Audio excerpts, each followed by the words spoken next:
¿Cómo el gas de Estados Unidos salvará a Europa de morir congelado? El gas natural licuado de Estados Unidos puede mitigar las penas económicas y energéticas de Europa. Se trata de un combustible fósil no 100% limpio, pero que emite en su ciclo final la mitad de los gases de efecto invernadero de una planta de carbón. En 1886, el químico polaco Karol Olszewski licuó metano por primera vez. 54 años después fue abierto un programa piloto en Cleveland, Ohio, convirtiéndose en la primera planta de energía de gas licuado del mundo. Una explosión en la planta en 1944 provocó una fuga que ocasionó el fallecimiento de 130 personas y la pérdida de millones de dólares en propiedades. Las llamas alcanzaron los 300 metros de altura. Desde entonces, las plantas de gas natural licuado han quedado bajo el escrutinio público. Algunos analistas las ven con buenos ojos como una solución temporal, mientras que otros alzan su voz para evitar la construcción de nuevas plantas, si es que se pretenden alcanzar los objetivos climáticos. Antes de meternos a fondo, no te olvides de suscribirte a nuestro canal y activar las notificaciones para mantenerte al día con nuestras actualizaciones.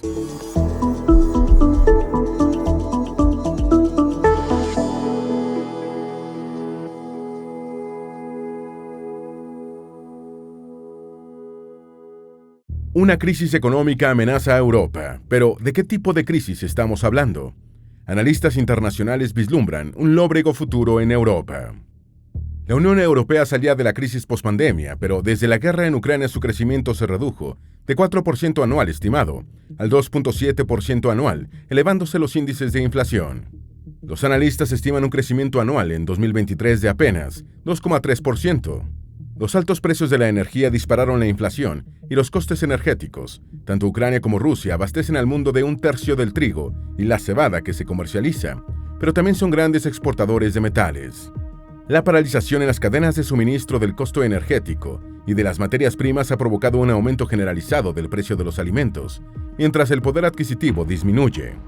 La inflación se calculaba en 3,9%, pero en pocas semanas esta cifra aumentó a 6,8%.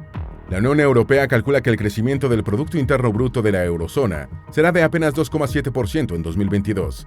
La inflación para la Unión Europea será de 6,8%, mientras que en la eurozona será de 6,1%. A los gobiernos no les queda más alternativa que asumir una posible crisis fiscal.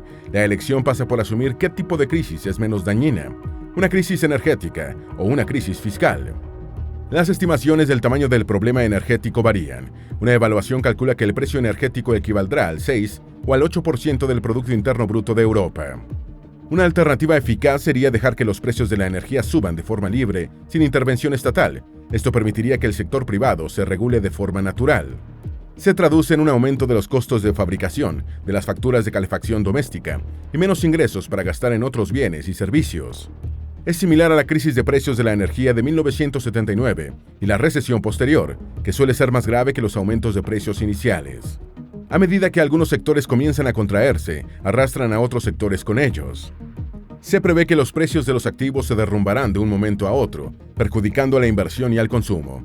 Los economistas denominan este tipo de fenómenos como teoría del ciclo económico real, que estudia cómo se expanden los fenómenos económicos iniciales. Pero todo se resume en quién asume el costo por la guerra, si las personas o el Estado por medio de la generación de deuda. Es decir, los gobiernos podrían hacer frente a este shock del precio de la energía y convertirlo en un shock fiscal. Si los gobiernos asumen los costos de la factura energética que llega a los hogares, podrían contrarrestar parcialmente el shock de los precios de la energía. El Reino Unido se hará cargo de 200.000 millones de libras esterlinas para proteger su economía de las crisis de los precios de la energía. Pero a pesar de este esfuerzo, parte de la crisis alcanzará a los hogares y comercios. El gobierno de Alemania hará lo mismo, colocará unos 200.000 millones de euros para proteger su economía. Los gobiernos pueden limitar los impactos de la subida de los precios de diferentes maneras. Pueden otorgar subsidios y transferencias de ingresos a los consumidores y a las empresas para hacer frente al aumento. También pueden limitar la subida de precios y luego abastecer a las empresas energéticas con créditos u otras facilidades financieras. Cualquiera que sea la política económica para hacer frente a la crisis, originará un agujero en los presupuestos gubernamentales. Para llegar al 6% del Producto Interno, se tendría que aumentar de forma exponencial la cantidad y monto de los préstamos internacionales, lo que conlleva a que se aumenten los impuestos o a que se imprima más dinero. Puede ser cierto que convertir una crisis energética en una crisis fiscal permitiría que en un comienzo la población no sufriera los altos costos de la energía. El problema es que mantener bajos los precios de la energía no fomenta el consumo energético responsable. Una crisis fiscal sigue siendo una crisis económica. Incluso si un gobierno es capaz de desembolsar dinero sin recurrir a préstamos, se tendrían que aumentar los impuestos. Es probable que los mercados de bonos no respondan de forma positiva ante un endeudamiento continuo de las naciones europeas. Una deuda masiva puede arruinar el pacto fiscal de la Unión Europea. De hecho, las tasas de interés reales no han hecho más que subir en los últimos años. La crisis recién comienza y no se sabe cómo terminará. Alemania, uno de los países más prósperos de Europa y uno de los más afectados por el conflicto en Ucrania, tendrá una tasa de inflación de 6,5%, según la Comisión Europea, un máximo alcanzado desde el año 1990. La pregunta sobre a qué tipo de crisis se enfrenta Europa queda abierta. Si se compara esta inflación con las de los últimos 10 años, el tema es preocupante, pero si se compara con la inflación de la década del 70, la cuestión no parece para tanto. Europa venía acostumbrándose a tasas de inflación muy bajas. Estados Unidos planea suministrar a Europa de millones de litros de gas. Estados Unidos pretende que Europa no dependa más del gas natural ruso, y para ello prepara futuras exportaciones de gas licuado. El proyecto intenta impulsar la expansión de las terminales de gas natural licuado, para bloquear otras emisiones de gases de efecto invernadero más peligrosas. El programa exige aumentar exponencialmente la producción y las exportaciones de gas natural licuado de Estados Unidos a la Unión Europea, de 15.000 millones de metros cúbicos a finales del 2022 a 50.000 millones de metros cúbicos en 2030. Estados Unidos puede colaborar con los inviernos duros de Europa en el corto plazo, prescindiendo de tener que construir nuevas infraestructuras de gas licuado que provocan los problemas ambientales del fracking. Así lo dejó claro Clark Williams Derry, del Instituto de Economía Energética y Análisis Financiero, que afirma que con las vigentes terminales de exportación de gas licuado, más las que están en construcción, se puede alcanzar el objetivo inicial de 15.000 millones de metros cúbicos adicionales para fines del año 2022 y también los 50.000 millones para 2030. Son varios los analistas que especulan con que Estados Unidos se convertirá en el mayor exportador mundial de gas natural licuado en 2022. Tiene 6 terminales de exportación de gas natural licuado, que pueden suministrar alrededor de 100.000 millones de metros cúbicos de gas al año. Estas instalaciones están diseñadas para reducir el gas natural a un volumen de 600 veces menor, enfriando al extremo para reducirlo a su forma líquida. Las plantas se construyeron en zonas donde se puede aprovechar el exceso de gas liberado de las formaciones de esquisto. Las perforadoras hacen enormes hoyos en el suelo utilizando la tecnología de fracking desde el año 2000, encontrando zonas abundantes de gas. 2 terminales están por ser culminadas y quedar activas. Una de ellas es la planta Calcasieu Pass, en la costa del Golfo de Luisiana, y la otra, la planta de Golden Pass, a 80 kilómetros al oeste del río Sabine. Ambas permitirán que Estados Unidos lidere la exportación de gas a nivel mundial. Un informe de la Evaluación de Impacto Ambiental de Estados Unidos proyecta que con estas nuevas instalaciones de liquefacción de gas, las exportaciones de gas natural licuado superarán los 165.000 millones de metros cúbicos para 2033. Jesse Jenkins, experto en sistemas de energía en la Universidad de Princeton, acepta que aumentar la producción del gas natural licuado puede ayudar a Europa y disminuir las plantas de carbón más contaminantes. Sin embargo, en un informe también proyectaron que un paquete de inversión de energía limpia podría reducir el uso doméstico de gas natural en 57.000 millones de metros cúbicos para 2028.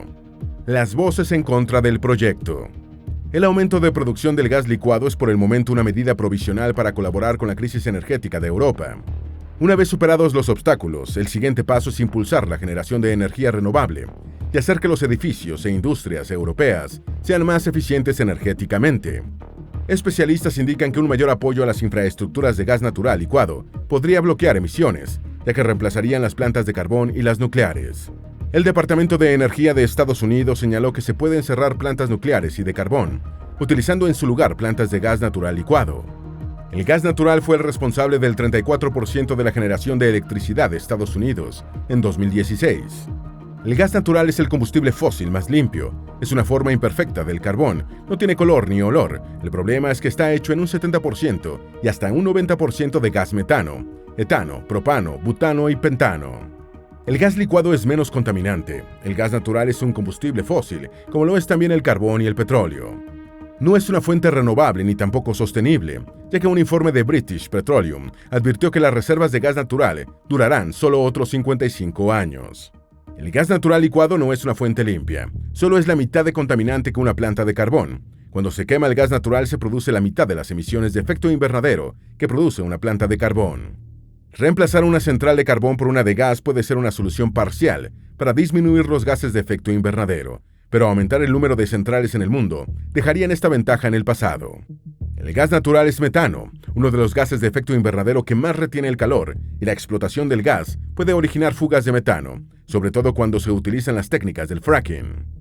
También es cierto que un automóvil que consume gas licuado para funcionar emite hasta un 20% menos de gases contaminantes con respecto a un motor de gasolina. Por ese motivo es polémico afirmar que una planta de gas natural licuado sea más amigable con el medio ambiente, pero no es menos cierto que entre las alternativas es una de las menos contaminantes. Clary Haley, analista de la organización climática Third Generation Environmentalist, señala que Europa necesita el gas natural licuado de Estados Unidos para pasar los próximos 2 inviernos, lo que no significa que se tengan que instalar nuevas plantas de gas que agraven el problema climático para las futuras generaciones.